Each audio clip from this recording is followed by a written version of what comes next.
माझं नाव सीमा आहे. माझ्या नवऱ्याच्या जॉबमुळे आम्ही शहरात शिफ्ट झालो होतो. माझे सासू सासरे गावाकडे राहत होते. माझा नवरा एका प्रायव्हेट कंपनीमध्ये मोठ्या मुद्द्यावर कामाला होता. पण तो दिसायला अजिबात चांगला नव्हता. मला तर तो अजिबात आवडत नव्हता. तो रंगाने सावळा होता आणि माझ्यापेक्षा ठेंगणा होता आणि वयाने माझ्यापेक्षा 10 वर्षांनी मोठा होता. पण मी मात्र दिसायला खूपच सुंदर होते. मी स्वतःला अगदी पिक्चरमधल्या हिरोईनसारखं ठेवलं होतं. मला मेकअप करून पार्टीमध्ये जायला खूपच आवडायचं. मी माझ्या नवऱ्याचा पगार बघूनच त्याच्याशी लग्न केलं होतं. मला असं वाटत होतं की आपल्याकडे जर भरपूर पैसा असेल तर आपण आपले जीवन आपल्याला पाहिजे तसं आरामात जगू शकतो. पैशानेच सर्व काही सुख मिळवता येतं. म्हणून मी श्रीमंत असणाऱ्या माणसासोबत लग्न केलं होतं आणि तोही शहरात एकटाच राहत होता. त्यामुळे मला सासू सासऱ्यांचीही काळजी करण्याची गरज नव्हती. सगळं काही माझ्या मनासारखं होतं, फक्त नवरा सोडून. पण मी त्यातच समाधान मानलं होतं. सगळ्याच गोष्टी आपल्या मनासारख्या होत नाहीत. असं म्हणतात ना की एक गोष्ट मिळवण्यासाठी दुसरी गोष्ट गमावावीच लागते. एक दिवस माझा नवरा त्याच्या मावस भावाला घरी घेऊन आला. तो गावामध्ये शिकत होता आणि आता त्याच्या उच्च शिक्षणासाठी तो शहरामध्ये आला होता. पण त्याची राहण्याची सोय कुठे होत नव्हती. म्हणून माझा नवरा त्याला काही दिवसांसाठी आमच्या घरी घेऊन आला होता. मी तर त्याच्याकडे बघतच राहिले होते, कारण तो दिसायला खूपच देखणा आणि रुबाबदार होता. त्याच्याकडे बघून असं वाटत नव्हतं की तो कॉलेजचं शिक्षण घेण्यासाठी आला आहे. तो वयाने 20 वर्षाचा होता, पण उंच आणि शरीराने मजबूत असल्यामुळे तो 25-26 वर्षांचा वाटत होता. तो येताक्षणी मी तर त्याच्याकडे माझं भान हरवून बघतच बसले होते. तो माझ्या स्वप्नातल्या राजकुमारासारखा मला वाटत होता. माझ्या नवऱ्याने माझी आणि त्याची ओळख करून दिली. त्याचं नाव संग्राम होतं. मी त्याला हात मिळवण्यासाठी माझा हात पुढे केला, तर त्याने मला लांबूनच हात जोडून नमस्कार केला. त्याचं हे कृत्य पाहून मी जरा गोंधळले आणि स्वतःशीच लाजून माझा हात मागे घेतला. माझा नवरा मला सांगत होता की हा उच्च शिक्षणासाठी या शहरात आला आहे आणि त्याची राहण्याची सोय होईपर्यंत तो आपल्याकडेच राहील. मी माझ्या नवऱ्याला म्हटलं की हो का नाही, मला सुद्धा तुम्ही जॉबवर गेल्यानंतर खूपच बोर होतं. संग्राममुळे माझा वेळ देखील चांगला जाईल. मग माझ्या नवऱ्याने त्याची राहण्याची सोय गेस्ट रूममध्ये करून दिली आणि मला म्हणाला की संग्रामला काय हवं नको ते बघ. मी तर दिवसभर माझ्या जॉबला जातो. तो तुला सांगणार नाही की त्याला काय हवं आहे, कारण तो खूप लाजाळू आहे. तू त्याची चांगली काळजी घे. मी म्हणाले हो, नक्कीच घेईन मी त्याची काळजी. दुसऱ्या दिवशी सकाळी मात्र मी जरा लवकरच उठले आणि आंघोळ करून स्वतःला छान आवरलं आणि माझ्या खोलीतून बाहेर आले. तर मी थक्क होऊन समोरचे दृश्य पाहतच राहिले. संग्राम एक्सरसाइज करत होता. त्याचं बळकट आणि पिळदार शरीर पाहून माझ्या भावना उफाळून वर येऊ लागल्या होत्या. तेवढ्यात त्याची नजर माझ्याकडे गेली आणि त्याने पटकन टी शर्ट घातला आणि तिथून सरळ त्याच्या खोलीत निघून गेला. मग मी माझ्या सर्व भावनांना आवर घालून त्याच्यासाठी स्पेशल नाश्ता बनवायला घेतला. थोड्या वेळानंतर माझा नवरा आणि संग्राम दोघेही टेबलवर नाश्ता करण्यासाठी बसले होते. पण संग्राम मात्र माझ्याकडे बघायला तयार देखील नव्हता. मला असं वाटत होतं की त्याने माझ्याकडे बघावं आणि एका नजरेतच माझ्या प्रेमात पडावं, कारण मी होतेच एवढी सुंदर की कोणीही माझ्या प्रेमात सहज पडेल. तो खाली मान घालून त्याचा नाश्ता करत होता. मी त्याला विचारलं की संग्राम, नाश्ता कसा झाला आहे? तर तो लाजूनच म्हणाला, वहिनी, नाश्ता खूप छान झाला आहे, धन्यवाद. एवढे बोलून तो त्याचा नाश्ता संपवून त्याच्या रूममध्ये निघून गेला. थोड्या वेळाने माझा नवरा आणि संग्राम दोघेही जाण्यासाठी तयार झाले. मी संग्रामला विचारलं की संग्राम, तू पहिल्या दिवसापासूनच कॉलेजला जाणार आहेस का? तर तो म्हणाला, हो वहिनी, मला माझ्या राहण्याची पण सोय करायची आहे, त्यामुळे मला जावंच लागेल. मग मी दोघांनाही निरोप दिला. पण पूर्ण दिवस मी फक्त संग्रामचाच विचारात बुडले होते. मी दिवसभर घड्याळ पाहत होते की कधी संध्याकाळ होईल आणि संग्राम घरी येईल. माहीत नाही का, पण मी खूप बेचैन झाले होते. आता नाही तर कधी ना कधी तो माझ्या सौंदर्यावर फिदा होईल आणि माझ्याजवळ येईल. संध्याकाळचे 6 वाजल्यानंतर मी स्वतःला खूप छान आवरलं. मी खूप छान ड्रेस घातला होता आणि ज्वेलरी पण त्याच्यावर मॅचिंग घातली होती. खरं तर माझ्या लग्नाला 7-8 वर्ष झाली होती, परंतु लग्न झाल्यापासून आजपर्यंत मी नवऱ्यासाठी अशी कधीच नटले सजले नव्हते. लग्नाच्या सुरुवातीला तर फक्त काही दिवसच मी नवऱ्यासाठी सजले होते, पण हळूहळू घरच्या कामात मी व्यस्त झाल्यामुळे मी कधी स्वतःकडे लक्ष दिलं नव्हतं. माझा नवरा मला कधी पार्टीला घेऊन जात असायचा तेव्हाच मी छान तयार व्हायचे, कारण तिथेही तरुण आणि देखणी मुलं असायची. मी माझ्या नवऱ्यासोबत जेव्हा जेव्हा पार्टीला जायचे तेव्हा सर्वजण माझ्याकडे हसऱ्या नजरेने पाहायचे. सगळेजण माझ्या नवऱ्याला म्हणायचे की तुझी बायको तर खूपच सुंदर आहे.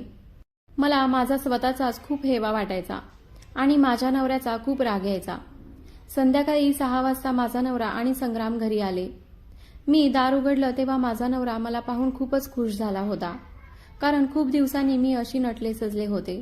पण संग्रामने मात्र माझ्याकडे एक नजरही टाकली नाही आणि तो सरळ आतमध्ये आला आणि त्याच्या रूममध्ये निघून गेला. त्याचं हे वागणं पाहून मला त्याचा खूप राग आला होता. तो काय समजत होता स्वतःला? एवढी सुंदर स्त्री समोर असताना एवढा कसा आकडून वागू शकतो? खूपच माज आहे त्याला. मी असा मनात विचार करत होते तेवढ्यात माझा नवरा माझ्याजवळ आला आणि मला म्हणाला की सीमा, तू आज खूपच सुंदर दिसत आहेस. तू रोज का अशी माझ्यासाठी तयार होत नाहीस? मी रोज संध्याकाळी कामावरून थकून घरी येतो. तुला असं तयार झालेलं पाहून माझा थकवा कुठेच्या कुठे पळून जाईल. चल, मी तुला आज लॉंग ड्राईव्हवर घेऊन जातो. माझी तर माझ्या नवऱ्याच्या चेहऱ्याकडे बघायची सुद्धा इच्छा नव्हती. मी माझ्या नवऱ्याला म्हणाले की माझं डोकं खूपच दुखत आहे आणि माझा आता मूडही नाही. किती वेळ तुमची वाट बघत होते. आता खूपच वेळ झाला आहे आणि मला जेवण पण बनवायचं आहे. असं म्हणून मी माझ्या रूममध्ये गेले आणि आरशासमोर स्वतःला पाहू लागले. मी रागाने माझ्या हातातील बांगड्या आणि कानातले काढून ड्रेसिंग टेबलवर फेकलं आणि कपडे बदलून किचनमध्ये जेवण बनवण्यासाठी गेले. 2-3 दिवस झाले तरी तो माझ्याशी असंच वागत होता. त्याने एकदाही माझ्याकडे मान वर करून पाहिलं देखील नव्हतं. जेवढा तो माझ्यापासून लांब राहायचा तेवढी मी त्याच्याकडे आकर्षित होऊ लागले होते आणि फक्त काही दिवसच माझ्या हातात होते. त्या दिवसात जर त्याची राहण्याची सोय दुसरीकडे झाली असती तर मला परत त्याला मिळवण्याची संधी मिळणार नव्हती. आणि समजा जर तो माझ्या प्रेमाच्या जाळ्यात अडकला तर मी त्याला इथून जाऊ देणार नव्हते. एक दिवस मी टेरेसवर कपडे सुकत घालण्यासाठी गेले होते. तेव्हा अचानक माझ्या डोक्यात एक कल्पना आली आणि मी पायऱ्यांवरून उतरताना मुद्दाम माझा पाय वाकडा केला आणि खाली पडले. तशी मी पायऱ्यांवरून घसरत खाली आले. माझ्या पायाला खरंच खूपच दुखापत झाली होती. माझ्या ओरडण्याच्या आवाजाने नवरा आणि संग्राम दोघेही पळतच माझ्याकडे आले. मग लगेच माझा नवरा मला गाडीत बसवून दवाखान्यात घेऊन गेला. तेव्हा डॉक्टरांनी सांगितलं की माझ्या हाडाला दुखापत झाली आहे आणि माझ्या पायाला प्लास्टर घालावं लागणार आहे. हे ऐकून तर माझ्या नवऱ्याला खूपच मोठा धक्का बसला. तो माझ्यासाठी खूपच काळजीत पडला होता. पण मला मात्र त्या दुखापतीची काहीच चिंता पडली नव्हती. मला फक्त कसेही करून संग्रामला मिळवायचं होतं. घरी आल्यावर माझा नवरा मला बोलू लागला की डॉक्टरांनी 20 दिवस तरी प्लास्टर ठेवायला सांगितलं आहे आणि मी एवढ्या दिवसांची सुट्टी घेऊ शकत नाही. मग आता काय करायचं? तुझी काळजी कोण घेणार? तुला तर एका जागेवरून दुसरीकडे जाता देखील येत नाही. मग तेव्हा संग्राम म्हणाला, दादा, तू काळजी करू नको. तू जॉबला गेल्यानंतर मी वहिनींची काळजी घेईन. तर माझा नवरा त्याला म्हणाला की तू तुझ्या कॉलेजला जाणार नाहीस का? तर संग्राम म्हणाला की माझं कॉलेज तर आत्ता सुरू झालं आहे, त्यामुळे मी थोडे दिवस सुट्टी घेऊ शकतो. संग्रामचे ते बोलणे ऐकून माझ्या नवऱ्याच्या जीवात जीव आला. तो म्हणाला, देवासारखा धावून आलास बघ. आता मी बिनधास्त माझ्या कामाला जाऊ शकतो. असे बोलून नवरा त्याच्या कामाला निघून गेला. आता मला आयती संधी चालून आली होती.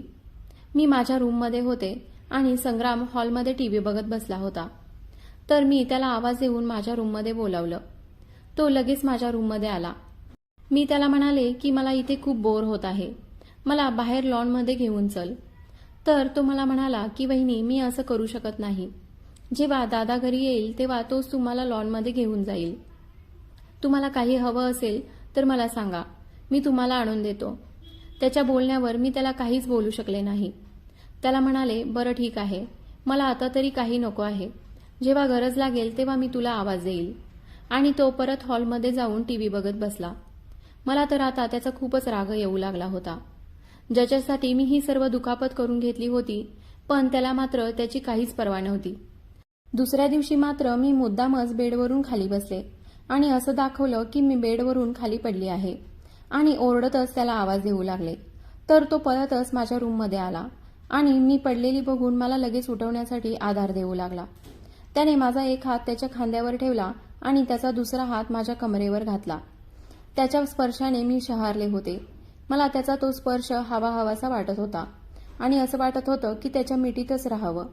त्याने मला उचलून बेडवर बसवलं आणि विचारू लागला की तुम्हाला कुठे लागलं तर नाही ना? मी त्याला म्हणाले की नाही, मला कुठं लागलं नाही. तो म्हणाला ठीक आहे, काळजी घ्या आणि रूममधून बाहेर निघून गेला. आता त्याच्या स्पर्शाने मी खूप बेचैन झाले होते. मला त्याच्याशिवाय आता दुसरं काही सुचत नव्हतं. मी आता रोजच अशी बेडवरून खाली पडू लागले आणि तो बिचारा मात्र माझ्यासाठी धावत पळत यायचा आणि मला उचलून बेडवर बसवायचा. असेच 20 दिवस निघून गेले आणि नवरा मला दवाखान्यात घेऊन गेला. डॉक्टरांनी प्लास्टर काढलं आणि सांगितलं की आता यांचा पाय बरा झाला आहे. तेव्हा माझ्या नवऱ्याला खूप बरं वाटलं. पण मला आता संग्रामजवळ जाता येत नव्हतं. त्यामुळे माझी आता खूप चिडचिड होत होती. मी दिवसभर याच गोष्टीचा विचार करायचे की मी काय करू म्हणजे संग्राम माझा होईल. एकदा माझ्या नवऱ्याचा फोन आला की त्याला घरी यायला उशीर होईल. घरात मी आणि संग्राम दोघेच होतो. मला तर बहाणाच मिळाला होता त्याच्याजवळ जाण्याचा. मग मी त्याला जेवण देण्याच्या बहाण्याने त्याच्या रूममध्ये गेले. त्यावेळी मी नाईट गाऊन घातला होता आणि सुगंधी परफ्यूम देखील मारला होता. माझे केस मोकळे सोडले होते जेणेकरून मला पाहून त्याला स्वतःवर ताबा राहणार नाही आणि तो माझ्याकडे आकर्षित होऊन त्याचं भान हरवून जाईल. पण झालं सगळं उलटच. मी आतमध्ये गेले तर तो त्याच्या मोबाईलमध्ये व्यस्त होता. मी त्याला म्हणाले की मी तुझ्यासाठी गरमागरम जेवण घेऊन आले आहे, पटकन जेवण करून घे. तर तो मला म्हणाला की वहिनी जेवण टेबलवर ठेवा, मी थोड्या वेळाने जेवण करून घेतो. त्याने माझ्याकडे मान वळवून बघितलं सुद्धा नाही. त्याने मोबाईलमधून तोंड बाहेर देखील काढलं नाही. माहीत नाही त्याला कसला माज होता. त्याच्या जागी दुसरा कोणी असता तर कधीच त्याने माझा पुरेपूर वापर करून घेतला असता. पण हा वेगळ्याच जातीचा मर्द होता. त्याला कसलीच भावना नव्हती. त्याने मला जायला सांगितल्यानंतर मला त्याचा खूप तिरस्कार वाटू लागला. मी रागाने तिथून निघून आले आणि सरळ माझ्या खोलीमध्ये येऊन झोपले. मी रात्रभर त्याचाच विचार करत होते. मला माझा नवरा कधी घरी आला आणि माझ्या बाजूला येऊन झोपला हे देखील कळालं नव्हतं. सकाळी उठल्यानंतर माझा नवरा मला म्हणाला, आज मी ऑफिसच्या कामासाठी बाहेरच्या शहरात जात आहे. मला परत यायला 2-3 दिवस लागतील. तेव्हा तू तुझी काळजी घे आणि संग्राम असेलच. तुला काय हवं नको ते तू त्याला सांग. ही बातमी ऐकून तर मला खूपच आनंद झाला होता. आता अजून एक मोका मिळाला होता. आता मी मनोमन ठरवलं होतं की माझ्या मनातली सगळी गोष्ट मी संग्रामला सांगणार. मग बघू तो कसा माझ्यापुढे माज करतो ते. मला जे जे त्याच्याकडून हवं आहे ते मी त्याच्यासोबत केल्याशिवाय सोडणार नाही. मग माझा नवरा संग्रामला बोलू लागला की मी 2-3 दिवसांसाठी बाहेरगावी जाणार आहे. तू तुझ्या वहिनीची काळजी घे आणि तिला काय हवं नको ते बघ. तिला बाहेर जाऊ देऊ नको, कारण तिचा पाय आता कुठे बरा झाला आहे. यावर संग्राम म्हणाला की दादा मला तुझ्या ओळखीने लवकरात लवकर राहण्याची सोय करून दे. मला आता तुझ्या इथे राहायचं नाही. माझा नवरा म्हणाला की काय झालं, तुला काय प्रॉब्लेम आहे का? तर त्याने खरं काही सांगितलं नाही. तो फक्त एवढंच बोलला की किती दिवस मी तुझ्यावर ओझं बनून राहणार. कधी ना कधी मला इथून जायचंच आहे. माझा नवरा त्याला म्हणाला की ठीक आहे, मी गावाहून परत आल्यानंतर बघेन काहीतरी. आता तरी तू तुझ्या वहिनीची काळजी घे. मी तिला तुझ्या विश्वासावर सोडून जात आहे. मी तिला याआधी कधीच असं एकटं सोडलं नव्हतं. पण आता तू असल्यामुळे मला कशाचीही काळजी करायची गरज नाही. संग्राम म्हणाला, हो दादा, तू निश्चिंत राहा, मी वहिनीची काळजी घेईन. संग्रामचं बोलणं ऐकून माझा नवरा बिनधास्तपणे त्याच्या कामासाठी बाहेरगावी निघून गेला. संग्राम त्याच्या खोलीत जातच होता की मी त्याला अडवलं आणि म्हणाले की संग्राम मला तुझ्याशी काहीतरी महत्त्वाचं बोलायचं आहे. तर तो म्हणाला की बोला, काय बोलायचं आहे? पण तो माझ्याकडे न पाहता दुसरीकडेच बघून नजर फिरवून बोलत होता. मी त्याला म्हणाले, माझ्याकडे बघ, माझ्यामध्ये काय कमी आहे? मी दिसायला सुंदर आणि शरीराने भरलेली आहे. तुला जे काही हवं आहे ते मी सगळं तुला द्यायला तयार आहे. मग तुझा प्रॉब्लेम काय आहे? मी तुझ्यावर खूप प्रेम करते आणि मला तू खूप आवडतोस. मला तुझ्या दादासोबत राहायला अजिबात आवडत नाही. मी त्याचा खूप तिरस्कार करते. तू तयार असशील तर मी तुझ्यासोबत कायमचं राहायला तयार आहे, तुझ्या दादाला सोडून. मला तुझ्यासोबत लग्न करायचं आहे. माझ्याजवळ खूप पैसा आहे. मी तुला कशाचीही कमी पडू देणार नाही. तुला कशाचीही चिंता करण्याची गरज नाही. हे सर्व माझ्या तोंडून ऐकून त्याचा चेहरा रागाने लाल झाला होता आणि त्याने काही करण्याआधीच माझ्या एक जोरात कानाखाली मारली आणि म्हणाला, तुम्हाला लाज नाही का वाटत माझ्याशी असं बोलायला? मी माझ्या दादाचा खूप आदर करतो आणि मी त्याला धोका देऊ शकत नाही. तो तर तुमच्यावर खूप प्रेम करतो, पण तुम्हाला त्याच्या प्रेमाची थोडीसुद्धा कदर नाही. पैसा आज असला तर उद्या नसतो, पण खरे प्रेम हे माणसाला मागून मिळत नाही. खबरदार, यापुढे माझ्याशी असे वागलात तर. असे बोलून तो त्याच्या रूममध्ये निघून गेला आणि त्याने आतून दरवाजा बंद करून घेतला होता. मला त्याने माझ्यावर हात उचलण्याचा राग नव्हता, पण त्याला माझ्या सौंदर्याची जरासुद्धा कदर नव्हती याचा मला राग होता. आता रात्र झाली होती. मला काही केल्या झोप लागेना. रात्रीचे 2 वाजले होते. माझ्या लक्षात आलं की गेस्ट रूमची एक्स्ट्रा चावी माझ्याकडे आहे. मग मी हळूच दरवाजा उघडला तर संग्राम झोपला होता. रूममध्ये सगळीकडे नाईट बल्बचा अंधुक उजेड पसरला होता. मी आवाज न करता त्याच्याजवळ गेले आणि त्याच्या चादरीत घुसले. तो गाढ झोपेत होता. मी त्याला मिठी मारून झोपले होते. तर अचानक कोणीतरी रूममधली लाईट लावली. मी दचकून उठले आणि पाहिलं तर समोर संग्राम उभा होता. त्याला बघून तर माझ्या पायाखालची जमीनच सरकली. जर तो रूमच्या बाहेर होता तर मग त्याच्या जागी कोण झोपलं होतं? मला आता घाम फुटला होता आणि भीतीने माझं अंग थरथर कापू लागलं होतं. मी मागे वळून पाहिलं तर चक्क माझा नवरा संग्रामच्या जागी झोपला होता. मी माझ्या नवऱ्याला विचारलं की हा सगळा काय प्रकार आहे? तर त्याने माझ्या एक जोरदार कानाखाली वाजवली आणि म्हणाला, सर्व काही सांगतो. आणि म्हणू लागला की खरं तर संग्राम मला काही दिवसांपासून बोलत होता की त्याला इथे राहायचं नाही, पण त्याची ती मजबुरी होती, कारण त्याला राहण्यासाठी चांगली रूम किंवा हॉस्टेल मिळत नव्हतं. तुझ्या त्रासाने वैतागून त्याने मला सर्व काही खरं खरं सांगितलं होतं, पण माझा त्याच्या बोलण्यावर विश्वास बसत नव्हता. उलट मी त्याला नको नको ते वाईट बोललो, फक्त तुझ्यासाठी, कारण मला वाटत होतं की माझी बायको खूप साधीभोळी आहे आणि ती फक्त माझ्यावरच प्रेम करते. पण हा माझा खूप मोठा गैरसमज होता. पण तो मला सारखं हे सांगायचा की माझ्यावर विश्वास ठेव, नाहीतर एक दिवस तुझी बायको तुझाच घात करेल आणि तुला रस्त्यावर आणेल. मग आम्ही दोघांनी एक प्लॅन केला आणि तू त्यात बरोबर फसलीस. मला आता तुझी काही गरज नाही. तुझ्यासोबत राहण्यापेक्षा मी एखाद्या कुरूप स्त्रीसोबत माझा सुखाचा संसार करेन. आणि त्याने मला घराच्या बाहेर हकललं.